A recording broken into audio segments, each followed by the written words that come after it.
दोस्तों नमस्कार, मैं हूं नंदलाल शर्मा और आप देख रहे हैं द मूक नायक। संसद में 26 जून को जो है स्पीकर पद पर चुनाव होगा। अगर सब कुछ ठीक रहा तो ओम बिरला चुनाव जीत सकते हैं, लेकिन अगर सब कुछ ठीक नहीं रहा तो फिर कुछ भी हो सकता है। आज बात करेंगे इसी पर और आप देख रहे हैं द मूक नायक। वीडियो में आगे बढ़ने से पहले आप सबसे एक रिक्वेस्ट है कि इस वीडियो को पूरा देखें और चैनल को सब्सक्राइब करें। तो हम बात कर रहे थे ओम बिरला की, जो 17वीं लोकसभा में यानी कि जो 2019 का चुनाव था उसमें जब नरेंद्र मोदी को दूसरी बार जीत मिली तो ओम बिरला स्पीकर बने। बीजेपी के पास बहुमत था और ओम बिरला आसानी से स्पीकर बन गए, लेकिन अब इंडिया गठबंधन के पास भी नंबर है, सांसद है, और उन सांसदों ने यह तय किया है कि वे ओम बिरला को स्पीकर की पोस्ट पर नहीं देखना चाहते। और जब ऐसा हुआ तो पहले प्रोटेम स्पीकर के पद पर भृतहरि महताब का जो चुनाव था वो बीजेपी की ओर से था।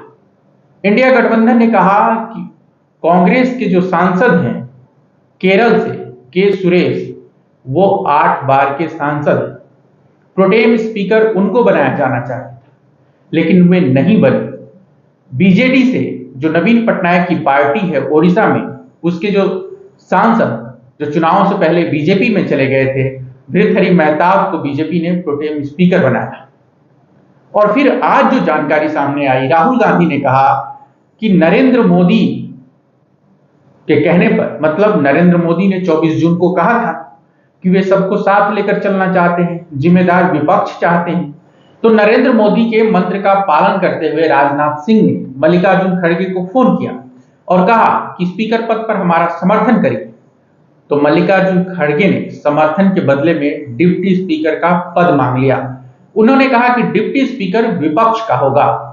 राजनाथ सिंह जब ये सुने तो चौंक गए, बोले मैं कॉल बैक करूंगा।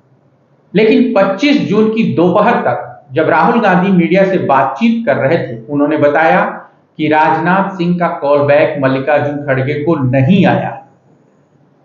राहुल गांधी जब प्रेस से बात कर रहे थे और जब उन्होंने ये बातें कही, उसके थोड़ी ही देर बाद के सुरेश ने स्पीकर पद के लिए अपना नामांकन दाखिल कर दिया। और फिर ओम बिरला नरेंद्र मोदी से मिले और केंद्रीय मंत्रियों के साथ जाकर उन्होंने स्पीकर पद के लिए अपना नामांकन दाखिल किया। अगर 25 जून की रात तक विपक्ष के साथ नरेंद्र मोदी की कोई सहमति नहीं बनती है, डिप्टी स्पीकर के पद पर कोई बात नहीं बनती है, तो चुनाव होकर रहेगा और ये चुनाव तय करेगा कि नरेंद्र मोदी की सरकार कितनी आसानी से चलेगी। के सुरेश दलित समुदाय से हैं, वो चेरामार समुदाय जो केरल का समुदाय है, जो अनुसूचित जनजाति के तहत आता है, उसके सांसद हैं। 8 बार कांग्रेस के टिकट पर चुनाव जीते और यही वो बात थी जब प्रोटेम स्पीकर के लिए उनका नाम चला। तो अब देखना होगा कि 26 जून को जब चुनाव होगा तो के सुरेश कितना वोट हासिल कर पाते हैं, क्योंकि इंडिया गठबंधन में भी परेशानियां कम नहीं है। टीएमसी ने कहा है कि के सुरेश के नाम पर उनसे सलाह नहीं लिया गया, यानी कि कांग्रेस, डीएमके और तमाम अन्य पार्टियों ने के सुरेश के मसले पर टीएमसी से संपर्क नहीं किया। तो अब देखना है कि क्या इंडिया गठबंधन दो फाड़ होगा, क्या टीएमसी कोई अलग रवैया अपनाएगी, क्या उसका अपना स्टैंड होगा। अगर ये ऐसा होता है तो इंडिया गठबंधन में टूट साफ नजर आएगी और फिर बीजेपी ज्यादा आक्रामक होगी और बोलेगी कि ये लोग तो एकजुट नहीं है। लेकिन इम्तिहान बीजेपी का भी है। क्या नायडू और नीतीश एक दलित सांसद के खिलाफ जाने की कोशिश करेंगे?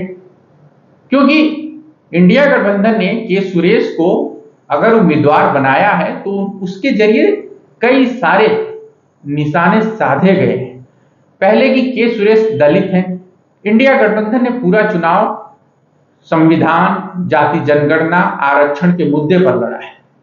और अगर नीतीश और नायडू ओम बिरला का समर्थन करते हैं तो आपने देखा है कि पिछली बार जब ओम बिरला स्पीकर थे तो उन्होंने क्या क्या गुल खिलाया। 100 से ज्यादा सांसदों को सस्पेंड किया गया, विधेयक मनमर्जी से पास किए गए, चर्चा नाम की कोई चीज नहीं रही जिसे चर्चा कहा जा सके। वही ओम बिरला जो स्पीकर थे, उन्हीं के समय में बसपा के सांसद दानिश अंसारी को रमेश बिधूड़ी ने क्या क्या नहीं कहा, सारी मर्यादाएं ताक पर रख दी और ओम बिरला चुप रहे, सुनते रहे, कोई एक्शन नहीं।